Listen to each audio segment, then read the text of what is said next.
Hello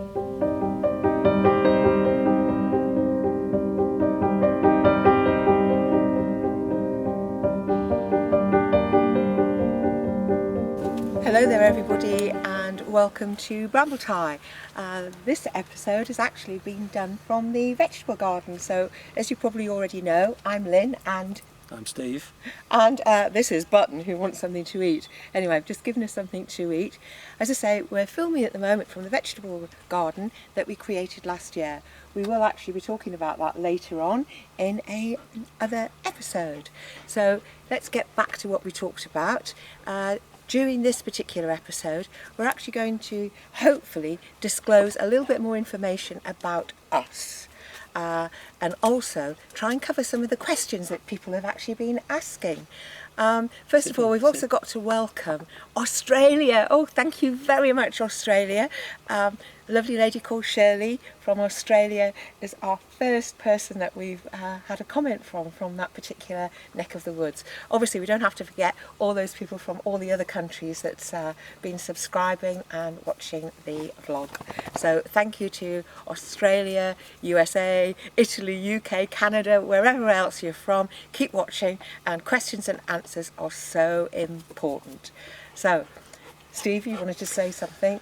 Yeah, it's not always sunny here. Sometimes we do actually get some bad weather. But what we've been dealing with on the last couple of films is wind. So I apologise for my wind. I bought one of these on Amazon.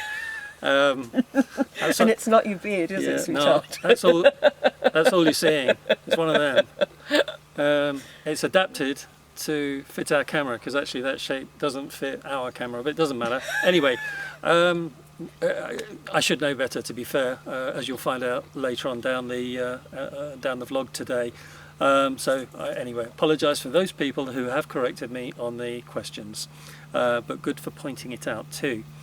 Getting back to our story, but the other good thing is what happened this week, what happened yesterday. You had a friend come to visit, an Italian friend, who you got to know through Button. Now I'm a professional builder, of course. I've got my rubber stamp, taxation all in place, Chamber of Commerce, company name. A friend, an Italian friend, which is unheard of, came to me. Steve, I'd like you to look at my Abruzzo farmhouse that I'm looking to buy. It's a ruin and it's not far from your house. Would you come with me and more or less survey it, if you like? Tell me what you think. Tell me what you think about the condition. I was quite respected.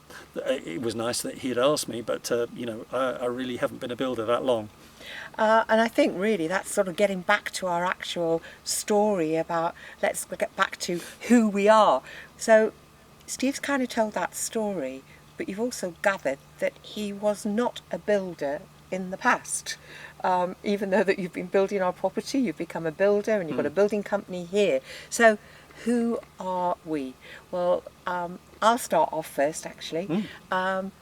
Probably I'll start off first because I'm a wee bit older than Steve, so maybe I've got that priority, have I? Okay, so I've started, and I originally was born in Northumberland. So hello to everybody that's in Northumberland.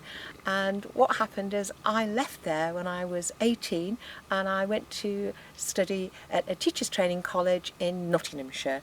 So that's where I grew up. And where did I start from? So where did you grow up originally, Steve? I grew up in London, Queen's English. And I don't really understand Lynn most of the time. Why I, man? What's the problem? Why I? Anything north of the Watford Gap, as Londoners, we have no recognition of what anybody's saying. It's all dialect to us. So, as I said, I left Northumberland at 18, went to Teachers Training College, and I studied to teach mathematics.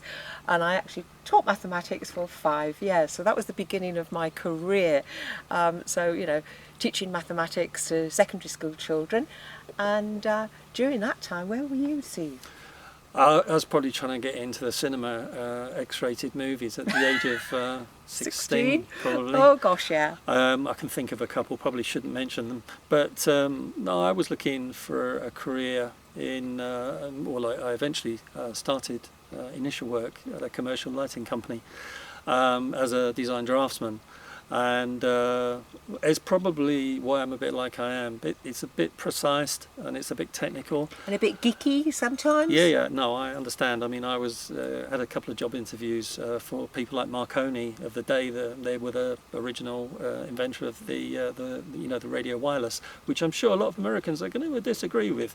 But let's not split let's not split hairs. Technicality was really my background. That's where I came from. I mean, I had a mathematical background, so I shouldn't be too bad. Although I'm not really that good technical, am I? You No. probably realise that with the filming, folks. Anyway, getting back to the story, which we're trying to keep going at, aren't we? Yeah, who we are. Yeah. Yeah, who we are is the most important thing. So I was teaching for 5 years, enjoyed what I did, but I don't know, there was lots of people in the area where I lived and said, why don't you sort of go and work for British Airways? It had never, ever crossed my mind to even consider working for an airline. And I thought, okay, let's do it. I was going to do that for 2 years, Steve. Yeah. 2 years working for British Airways. And at the time, one needed to have a language. So I did a little bit of practice with a German friend and managed to even get through the German exam for British Airways and found out that passed all the interview bit. Actually did very well on the mathematics test in those days. People did look at me during the test process because I did finish quite quickly. Mm-hmm. Test really wasn't that difficult though. Yeah, she could have been working for Bletchley Park apparently. Is that what I should have done? What, some kind of enigma code? Yeah, crossword breaker. There's a film there somewhere, isn't there? So basically, that's how I started to work with British Airways, which I absolutely loved. And really, during my career with British Airways, I'm very fortunate enough to be selected to work on Concorde. And I worked on Concorde for 5 years, but didn't just work on Concorde during that time. I actually was also flying within Europe. So you would end up doing a trip to New York, get to New York before you'd really left London, and had a lovely day in New York, did some shopping, bought nice things, then went back to London that following night, and then the next day I might have been on a trip to Rome, perhaps, one of the European destinations. We didn't know each other then. No. Lynn and I had never crossed paths. We didn't have a history together as children or anything like that. But unbeknown to us, we were leading parallel lives. My drafting career ended when I decided to change and work for the Metropolitan Police Force in London, so working out of Scotland Yard. So I'm a former Royalty and Diplomatic Close Protection Officer. Probably many of you will know that as SO14. And I was based out of Kensington Palace, so working for people like Princess Diana, Prince Charles, the Gloucesters. There was a host of people that we were protecting at the time. It was a much smaller squad then than it is now, and fantastic. That's where you actually learnt to cook, wasn't it, Steve? I think that's actually quite important. Yeah, People don't know this about you, but you are a very good cook, and our friends say so too. While all the guys were, pushing weights and learning how to fire a gun straight, I was spending my time in the kitchen with the Italian chef learning how to cook, and it's a passion of mine. Anybody that knows me will tell you that and confirm I have got such a passion for cooking that it kind of runs my life.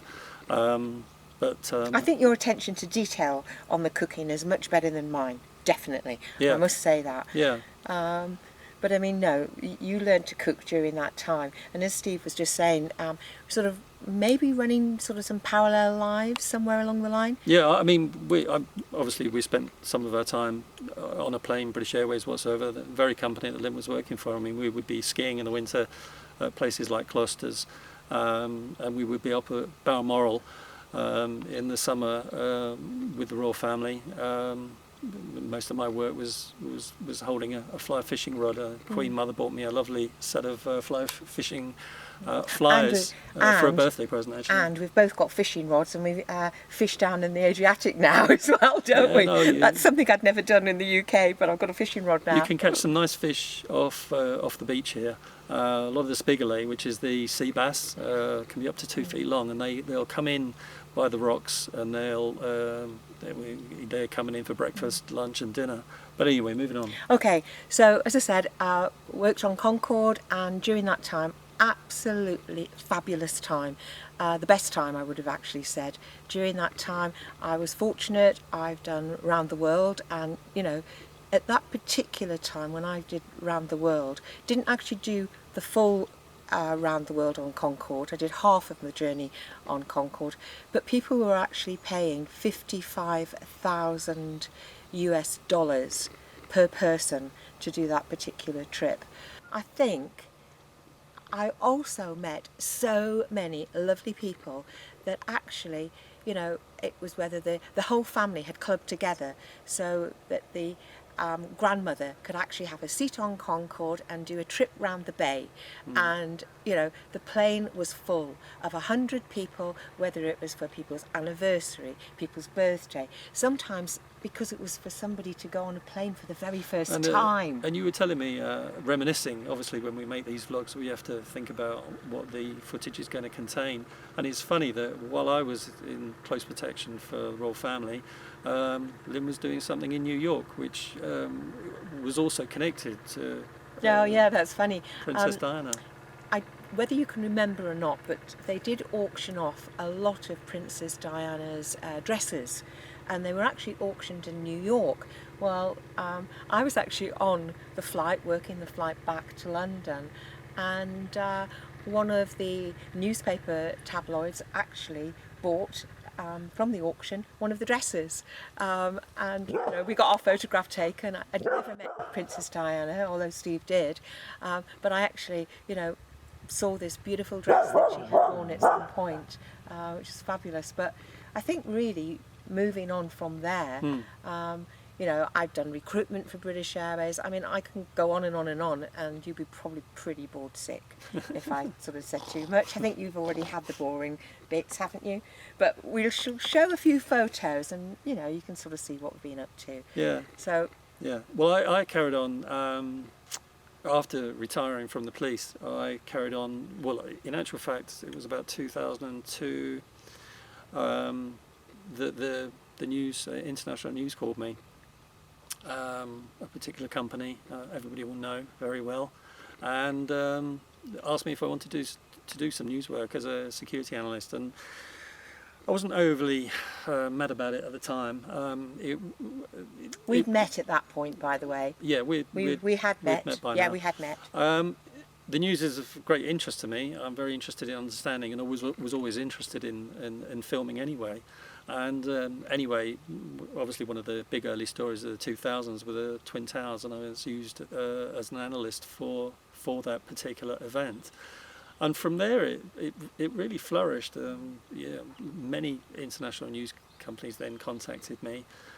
People might have already seen you. That's maybe why some people have gone, "Oh, I recognise that face. I wonder where that face came from." Yeah. So if I'm a little bit serious, don't laugh too much. I'll try and rectify that. But anyway, no. Last 18, 19 years, I've been involved in some great stories, some very sad stories. Some real security issues, breaches of security at Buckingham Palace, stuff like that. When we first bought the property, we would come out here, and Steve would be also looking after the olive grove. And I went back to the UK to actually do a trip. I was now working worldwide, but not working full time. So my particular trip was to go to Bangkok and then Sydney. So, hello Australia again, mentioned Sydney. So consequently, did the trip, and I was coming back from Sydney and stopping over in Bangkok for the night. Got to my hotel room and turned on my TV, and there was Steve on the television. I was thinking, what's he doing on the television here? Because he should be actually supposedly looking after the olive grove and doing things in Italy. Yeah, this is the beauty of transponders and yes, and being able to triangulate anywhere around the world. But unknown to me, Steve it's all about triangulation. Yes, but you'd actually been having lunch with friends in your shorts, and the phone rang. Yeah. And they asked you, could you do an interview? You said yes.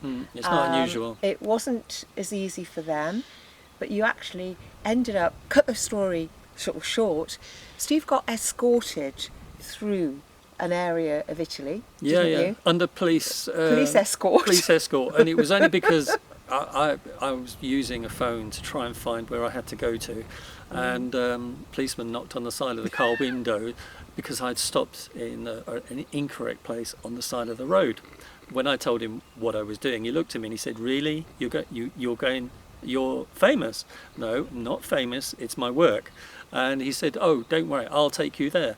Well, we ended up at the studio, one of the main studios in Pescara, and I said to him, "Look, thank you for escorting me through. Great, brilliant. You know exactly what to do, where to go." I said, "Would you like to come in and be part of the programme?" Well, let me tell you, Mr. Carabinieri started polishing his buttons and combing his hair, not realising he wasn't invited on the programme. He was invited inside the studio to listen to the programme. It was great. It's a great story. On top of a very, very sad story that was going on in England at the time. That it made his day, which made my day. But I think also it made my day when I actually got back from the Sydney to Bangkok leg to turn on the television and saw my Steve on the television, and I actually phoned the rest of the crew at that time and said, "Quick, turn your television on, Steve's on the television, my Steve." And then I had to sort of message him to find out what exactly was going on. It was like, "Where are you? What are you doing?" Because I thought you were doing some work here. Well, we've tried to tell you a little bit about us. Hopefully we've touched on a few subjects that they might find interesting. I don't know. If you'd like to ask us more questions, we would love to hear from you. I now no longer work for British Airways. You might want to guess how many years I actually work for British Airways. I should be sort of almost, if I tell you too much, you could calculate my age. But anyway, I've worked for British Airways for 35 years, and I have worked with some incredible, lovely, lovely people. And I have also met some fantastic people along the way. I've never known anybody to love their job so much as you have. I really have. Yeah. So going to do a job for 2 years and staying for 35 years tells you something. But I decided back in 2020, August, just to concentrate on what we needed to concentrate on. And now it's getting Brambletye to what we want it to be. I think really who we are is we're just two normal people who've had interesting careers, been very, very fortunate, have enjoyed our careers, and we still enjoy life, and we're making the most of our life. So if you want to come along on our adventure, then we want them there, don't we? We want you here with us. We have both got some great stories, and if you want to hear them, then subscribe. Ding the bell. Press. We've got an Instagram account that I've started, a Facebook account. I might not have done it quite right yet. I'm trying to get there, and I shall do. And also, anyone who comments, I am replying to you. And as I say, we look forward to making many more videos for you. In fact, I've got to learn the new word. It should be vlog, isn't it? Yeah, no. I should be using the word vlog. Yeah, doing the vlogs is vitally important, and it's quite important that you subscribe. Doesn't cost anything. It just means that you'll have some idea that we've got programs coming out in the future. We intend to make quite a few programs all the way through this build, and as you can see, we've got a lot of work to do. It'll take a while.